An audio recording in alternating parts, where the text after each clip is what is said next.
El grito no era actuación. La saliva que le caía de la boca no era maquillaje. El camarógrafo bajó la cámara, temblando, pero el director no gritó, corte. Nadie lo hizo. Lo que estaban filmando parecía una escena hasta que alguien empezó a rezar de verdad. Mientras el público paraba por ver ficción, algunos dentro de los estudios sabían que esas películas no venían de la imaginación, sino de experiencias reales que no tenían guión. Varios actores fueron testigos o protagonistas de rituales que empezaron como juegos y terminaron con cruces, rezos y cámaras que nunca debieron estar grabando. Hoy vas a escuchar 6 casos donde el cine usó lo que nunca debió haberse filmado, la realidad disfrazada de terror, lo espiritual colándose por los bastidores del espectáculo, y lo que se grabó nunca se repitió. Maureen O'Hara siempre decía lo que pensaba, incluso cuando decía cosas que nadie quería escuchar. En una entrevista de los años 60, soltó una frase que pasó mayormente desapercibida, pero los que sabían nunca la olvidaron. Vi a una mujer retorciéndose y gritando en el set, y lo que salió de su boca no estaba en el guión. Nunca dio nombres, solo dijo que ocurrió en un estudio privado durante la filmación de una producción de bajo presupuesto que nunca llegó a los cines, hasta que alguien compró el metraje, lo editó y lo vendió como terror psicológico. Según ella, el director no era nadie, un tipo que traía cámaras viejas, luces parpadeantes y un guión que ni siquiera servía para ensayar. Lo extraño no era el caos, sino el cambio de tono. La actriz principal empezó a hablar en un idioma extraño, le escupió al director y se tiró al suelo como si algo la hubiera empujado. Maureen no estaba en la escena, pero escuchó todo desde el camerino y juró que nadie cortó la grabación, no porque quisieran una buena toma, sino porque no sabían qué hacer. La parte más oscura vino después. La actriz nunca volvió al set. Dicen que la llevaron a una clínica, pero no hay registros. El director desapareció de la industria y el equipo nunca volvió a trabajar en algo parecido, pero las grabaciones sobrevivieron. Circuló en VHS bajo otro nombre, sin créditos reales, mostrando escenas que no podían repetirse sin arriesgar algo. Cuando le preguntaron si creía en la posesión, Maureen dijo, no sé si era el diablo, pero lo que vi no era humano. Esa cita fue eliminada de todos los medios, como si hubieran acordado que era mejor no seguir con el tema, pero quienes estuvieron ahí entendieron que no era ficción. ¿Cuántas películas de terror esconden gritos que no eran actuación? Maureen no necesitaba maquillaje para ver algo real, solo una puerta mal cerrada en el estudio correcto. Bette Davis tenía fama de ser difícil. No parpadeaba. Entraba al set como si el guión hubiera sido escrito solo para ella.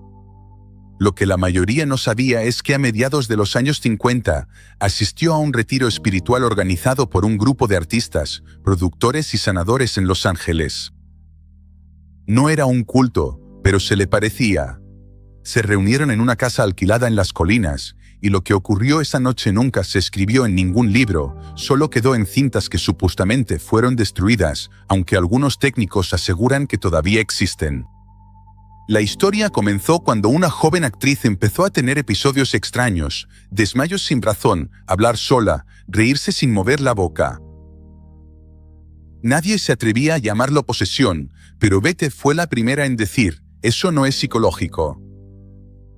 Improvisaron una especie de exorcismo con velas, rezos y cámaras por si algo salía mal. Bette no estaba actuando. Se sentó quieta, observando sin intervenir. Dicen que se levantó y gritó una palabra que nadie entendió, y justo en ese momento, la actriz dejó de gritar. Todo quedó grabado en una cinta de carrete grueso, pero esa misma noche, alguien la guardó en un cajón que después desapareció. Al día siguiente, Bette lo negó todo. Dijo que solo fue una crisis emocional y pidió que no la relacionaran con nada oscuro. Pero un asistente de sonido dijo años después que la cinta seguía intacta y que alguien intentó meter partes en una película de bajo presupuesto, recortada, distorsionada, usada como metraje encontrado. El rostro de Bette en ese metraje, aseguró, no mostraba ninguna emoción, como si supiera exactamente lo que estaba pasando.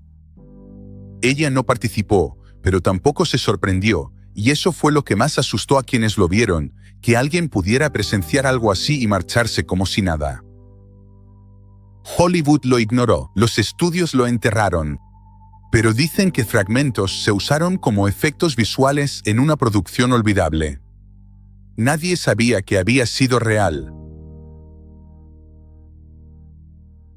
Para la década de los 70, Gregory Peck ya era un nombre sagrado en Hollywood, pero entre quienes trabajaron cerca de él existía una historia que nunca llegó a los periódicos. Se decía que Peck fue testigo de un ritual en una mansión de Los Ángeles, no como un simple espectador, sino como alguien que buscaba respuestas. La parte más inquietante era que ordenó instalar una cámara y lo filmó todo, no con fines comerciales. Según quienes estaban cerca de él, lo hizo para documentar algo que no podía explicar. Esto no era un set de filmación, no había guión, solo una habitación con una mujer, un sacerdote y otras 4 personas. Nadie dijo mucho, pero los rumores afirman que los gritos comenzaron antes de que la cámara siquiera empezara a grabar. En las imágenes, Peck aparece en una esquina, serio, con los brazos cruzados, mirando sin parpadear. Esa cinta nunca se entregó a ningún estudio, pero partes de ella terminaron en una película de bajo presupuesto, borrosas y mal editadas, usadas como relleno visual. Un asistente de cámara dijo que Peck nunca volvió a mencionar el incidente. Guardó las grabaciones en una caja de metal, y cuando alguien le preguntó si lo que vio era real, respondió: «No quiero volver a verlo nunca más». Eso fue suficiente para que el equipo supiera que lo que había en esa cinta no era ficción, y que el verdadero peligro no era lo que pasaba en pantalla, era lo que ocurría cuando se reproducía la cinta. La gente reportaba luces parpadeando, proyecciones que se detenían solas, cintas que se degradaban tras un solo uso. Nunca se mostró una prueba concreta, pero el mito creció. Una productora afirmó haber visto fragmentos y dijo: «Esa mirada no se puede fingir». Nunca dio más detalles. ¿Cuántos actores han visto lo que el público nunca debería presenciar? En el caso de Peck, él lo filmó, lo archivó y luego lo negó todo. Ingrid Bergman siempre fue más reservada que sus colegas, pero en sus círculos más cercanos se decía que, a puerta cerrada, vivió cosas que ninguna cámara debería haber grabado.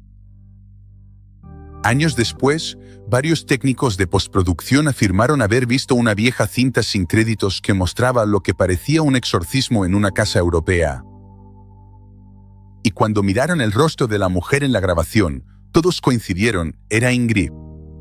La versión más conocida la vincula con su familia. Supuestamente, contrataron a un clérigo después de notar comportamientos extraños, voces en la noche, ataques de pánico incontrolables. Alguien, posiblemente un amigo cercano, filmó parte del ritual con una cámara casera.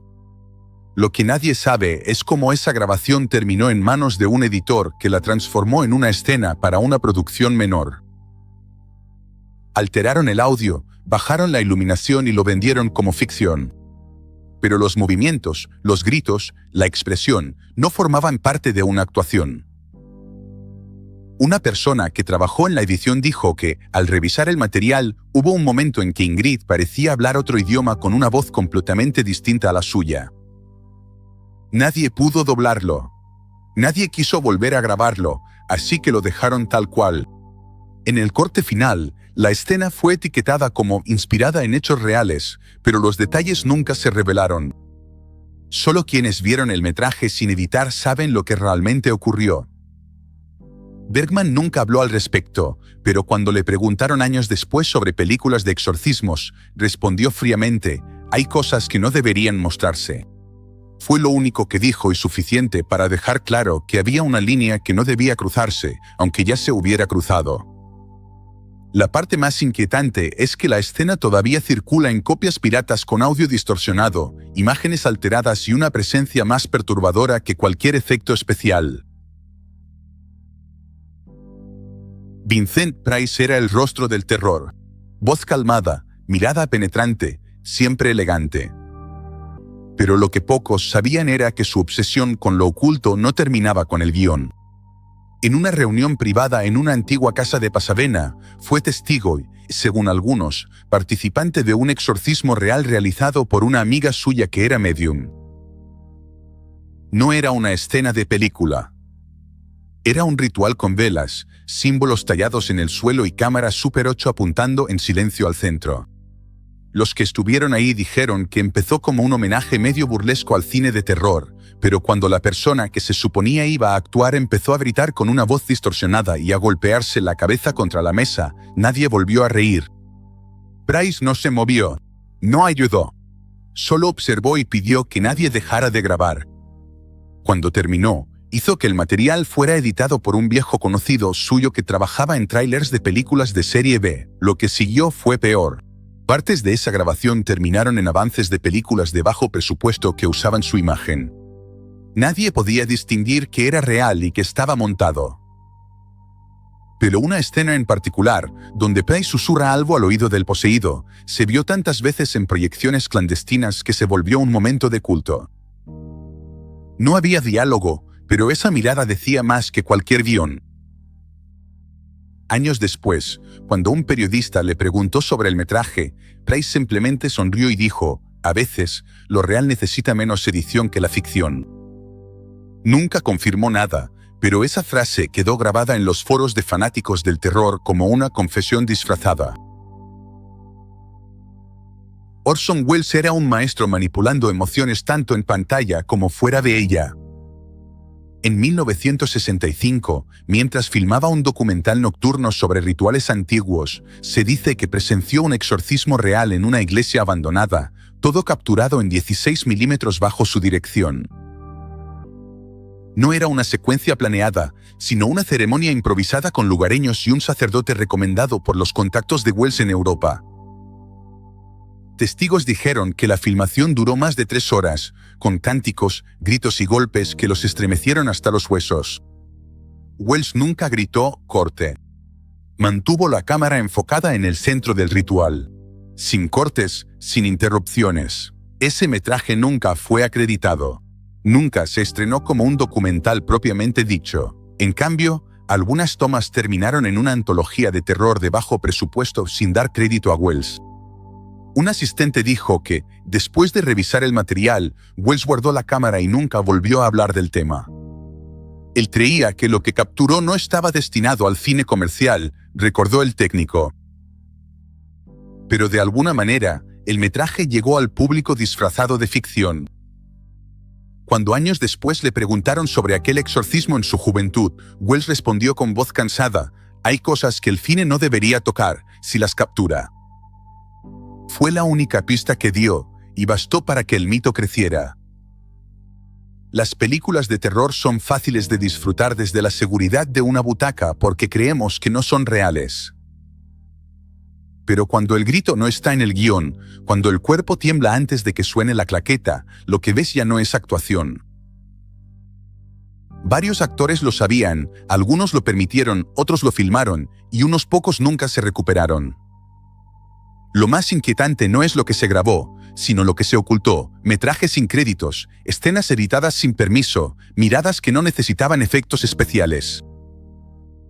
Hollywood usó la espiritualidad para vender entradas, pero lo que se deslizó entre las sombras del celuloide todavía anda suelto.